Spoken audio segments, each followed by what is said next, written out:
Welcome to the Startup Leader Show, where we learn lessons from leading startup founders and executives. I'm your host, Lisa Dreher. I'm excited to introduce our guest for today, Wayne Kiphart. He's the CEO of a company named Ascend Technologies. Welcome to the show, Wayne. Thank you very much, Lisa. I appreciate the opportunity.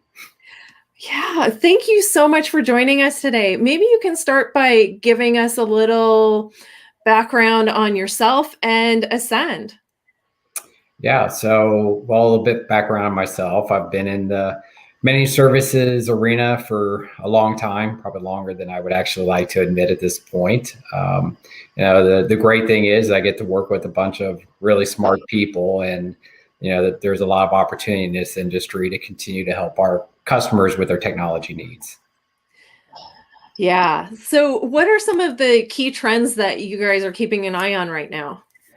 That's a great question. Ascend, we're a cloud first strategy organization. So with our customer base, we spend a lot of time. So we really have three lines of business. Probably is kind of the place to start with. So each one of our lines of business, we have a cloud focused group. Spend a lot of time working with Azure and AWS technologies for our customer base. Then we have our cybersecurity team. And our cybersecurity team is, as you can only imagine, is extremely busy today with the challenges that we have in there. In fact, I just read an article today where I don't know familiar who you are with deep fake technology, but it's starting now to be used more and more. And that makes protecting customers from phishing and different things even more difficult, because now maybe a phone call or something to that effect can be deep faked, where a CEO is saying, hey, send money or wire or whatever. There's so many different things going on in that world today that it keeps us very busy and help us protect our customers and their data.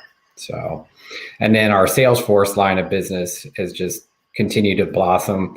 Back in December of this year, we actually did an acquisition with a company called Dextra. Have been a great team to add to our organizations. Makes us, now we have the flexibility to do a lot of project work to help a customer's business grow and be able to support those technologies. So it's been a great win for us all the way around. Yeah. So Wayne, you're talking about the deep fake and some of the other issues that we're facing. And it seems like it's really picked up during the times of COVID, when a lot of people are working from home. I mean, I probably get, it feels like 5 or more emails a day with them saying, whatever, we're going to shut down your email if you don't verify it right now, or we're going to shut down your bank account or whatever. I mean, literally, I'm getting these emails. It feels like constantly. Yeah. So I know that's not the deep fake thing, but I know that's completely a reality. And it's just so, I think people, oh my gosh, you're going to shut down my email. No. Yeah, it's difficult. I mean, a lot of it is training. So training our employees, our customers, everybody on recognizing those things and always trusting your internal instinct that something looks fake, and many times, sometimes if you're just questioning, like, why would my boss ask me to buy $5,000 of some type of gift cards and then want me to scratch the numbers off and email them to them? There's Yeah. numerous different things that we've seen happen over time that actually did work, and that many times the person that was phished is just really trying to make somebody happy and do their job. And so I think a lot of times it just requires us to step back. Obviously, we're always continually implementing new technologies to try to help prevent those emails from even getting through. Yeah. It's just very difficult to prevent all of them. And so a lot of it comes down to training and knowledge of the individuals. Yeah. So, maybe we can jump into things and just start talking a little bit about the biggest keys to your business success so far. Yeah, I mean, we really have several of them. Number one, obviously, start with the acquisitions and mergers.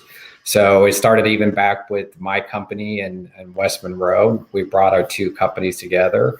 And it's been very successful. As one of the things that we always look for in acquisitions is culture, and all through this whole process last year, we can talk about it with the pandemic and everything else.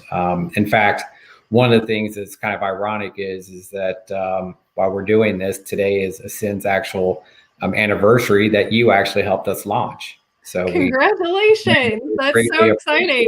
appreciate it. It is very exciting, actually, to think with all the things that have happened, building out a company, helping support. I mean, you can plan for a lot of things. A pandemic was not necessarily one of them that was on our list to plan for.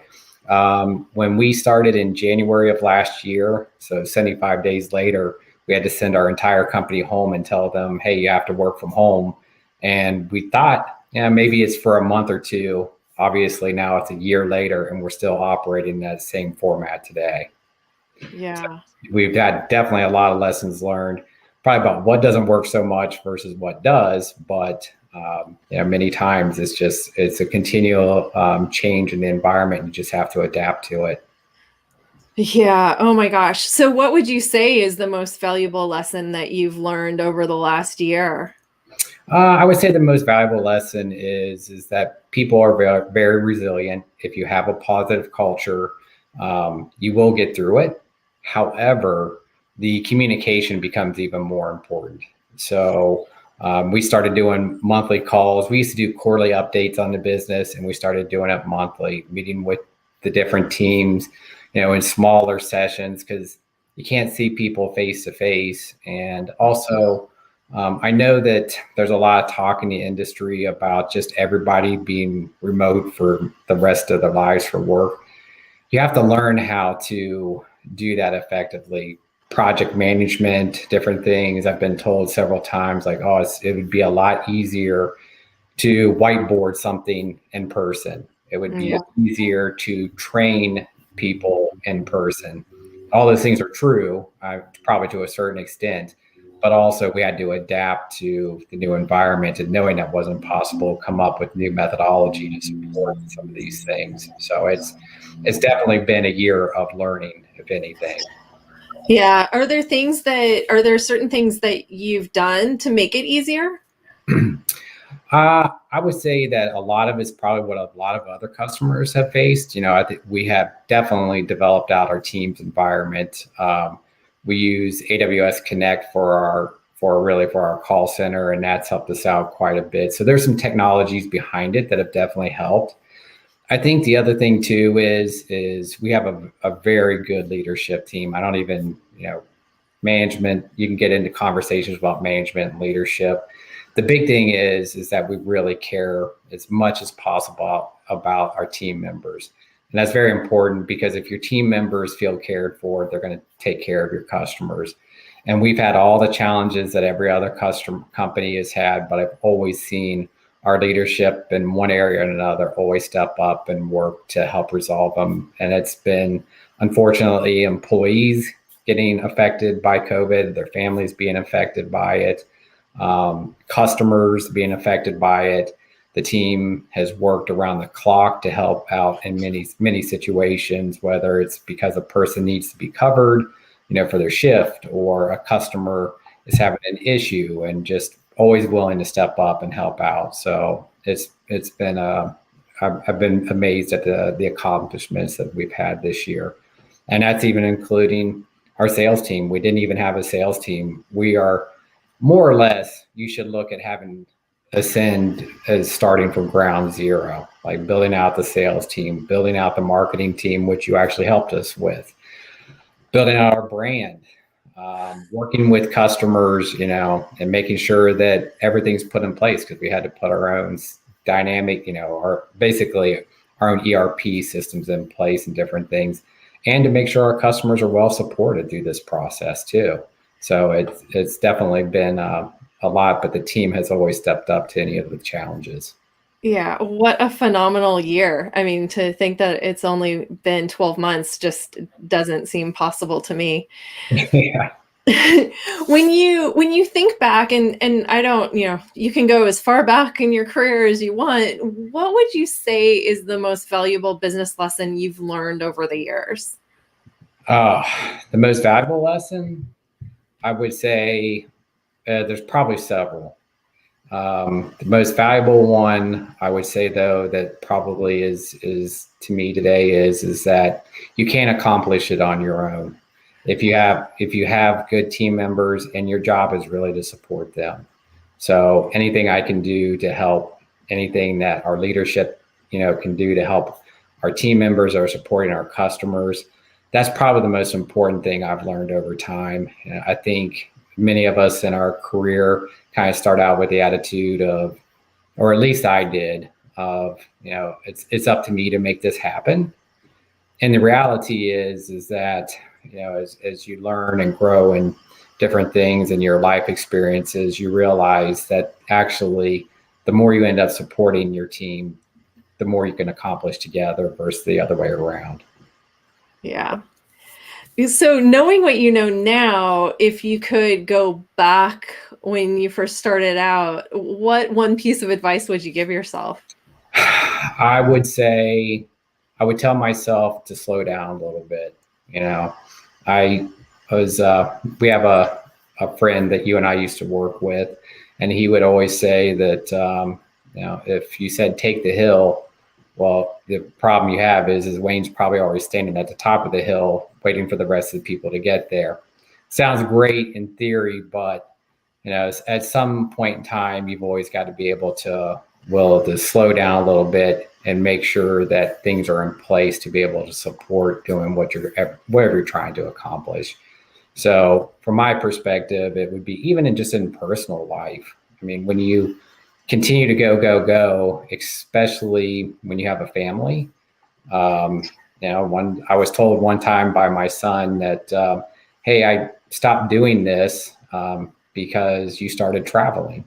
And at that time he was in high school, and I thought to myself, well, it was obviously a career thing going on there, but I had never thought about why, because I thought he was doing something that he loved. But what it really was, it was something that we were doing together, that when I started to travel, I lost the time for it. So he lost interest in it too. Oh, You don't realize those things. He knew I was doing what I wanted to do, so he wasn't going to say something at the time. But those are moments that you're not going to get back. So as in time. So if there was things I could do, it would probably be go back and make sure that I spend a little bit more time in areas outside of actually business. right. Yeah. If you were to go back to the beginning, is there anything that you would change? Um, well, I mean, I'm not perfect. I've made mistakes, and I think it's probably learning a long time ago that I should have realized that you're going to make mistakes, own them as quickly as possible, and then make sure that whatever needs to be done to correct it's corrected. But don't worry about. I think sometimes in life we get worried about, well, if I admit I made a mistake, then that means that, you know, are they going to think that you're going to continue to make mistakes and not want you in that position or whatever, versus the other way around, where if you admit it, address the resolution and move on, typically that makes you even stronger in the organization because it builds trust. Yeah. Yeah. Sometimes I think that's the hardest thing, is the trust factor. I agree. One of the things that you mentioned when we first started talking was that there has been some growth in Ascend Technologies business in this last 12 months through acquisitions. And what are some of the keys to successful acquisitions? Well, number one, I would say culture. If you make sure that you're getting companies that have a positive culture, and there's everybody probably has a different definition of what a positive culture is. But I think in general, that's extremely important, because we're in a people business, which is technology, obviously, but our people are the ones that really use and help our customers with that technology to be successful. So the more we realize that and put things in place to help our people and different things, the culture is so important to that. Um, and then obviously creating your own and keeping it a positive culture. So rolling them in. I think that we were talking about how sometimes I get ahead of myself. I tend to sometimes I'm guilty of, I would think that it would take X weeks to implement some type of technology, even just internally for our own sake. And sometimes I get ahead of my own skis and the team has to show me, well, that's great, but we actually have to do 5 other steps to get to where you think it should be. So there's a lot that goes with it. There's a lot of complexities that go with it. And even just getting teams that aren't used to working together. And if you look at it, we're pretty much up through March of last year, a Chicago-based company. Now we have teams in Lincoln, Nebraska, some across the country, resources, and it's different when you have to work with people that you haven't actually met before. I mean, if you think about it, because of the pandemic, a majority of our teams have actually never got to meet each other, even though they're working in person day to day in normal business life. Many of them would have had the opportunity to travel, build a little bit more of that personal relationship, but none of that has happened. So and it's kudos to our team for being able to work through and continue to create a very positive culture at this end. Right. And you've done a couple of acquisitions in just the last year. How how do you make sure that there's a successful integration? Are there things that you're doing to help with the integration of those companies that you've acquired? Yeah, I mean, everybody puts a plan in place. I think the biggest thing that you can do is expect something to not work the way you thought it would, and that there's going to be something that's not as automated as you would like it to be. There's just going to be hidden things in there, and just so planning for the unexpected. So when things do go bump in the night, you're not so frustrated about it, and you actually work through it and plan to probably spend a little bit more money than what you thought you were going to spend to make sure that your customers through that transition stay happy also. So it's definitely it definitely there's a lot of work and effort that goes into it. Fortunately, MC Partners is our investment firm that we work with, and they have been great through it, very supportive, and they have other companies that are in our same business, so they understand the challenges that we're in. So I think the other big part of it is if you really want to be successful, make sure you have the right investment partners also in the business. Having the wrong investment partners can make those changes I'm talking about, the projects I'm talking about, extremely difficult. Yeah. So what are some of the things that business owners should be looking for if they're looking to potentially work with a private equity firm or other investors like that? Or what are some of the things you would recommend that they consider? Well, number one is culture, like I talked about. You're going to have to work with them. Do they have experience in the industry that you're in? You know, there's different industries have different business cycles, et cetera. So you want to make sure you're in with a partner that actually understands that. And it's got to be somebody, there's going to be difficult decisions that have to be made from time to time. And so you want to make sure you're dealing with somebody that you can have a solid relationship with yourself. And and if they have other companies that are in the same industry, it gives you an opportunity then to even maybe talk to some of their other portfolio companies that you can learn from and not necessarily have to always start from ground zero. Ah, that's a good point. That's great. So I want to end with one last question, and this is the making one big prediction about the future. So what's your one big prediction? The one big prediction, well, I would say that you will continue to see a big driver, especially from Ascend, but most in our business, around AI and automation.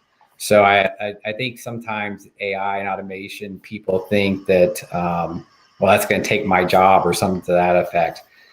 It's actually the opposite for us. there is so much data that comes in with the different things that we do and deliver. We were talking about cybersecurity earlier. It can be in other areas of our cloud business, et cetera. There's so much coming in that you really humanly, it's very difficult to tell all the time what the root cause of an issue may be or something.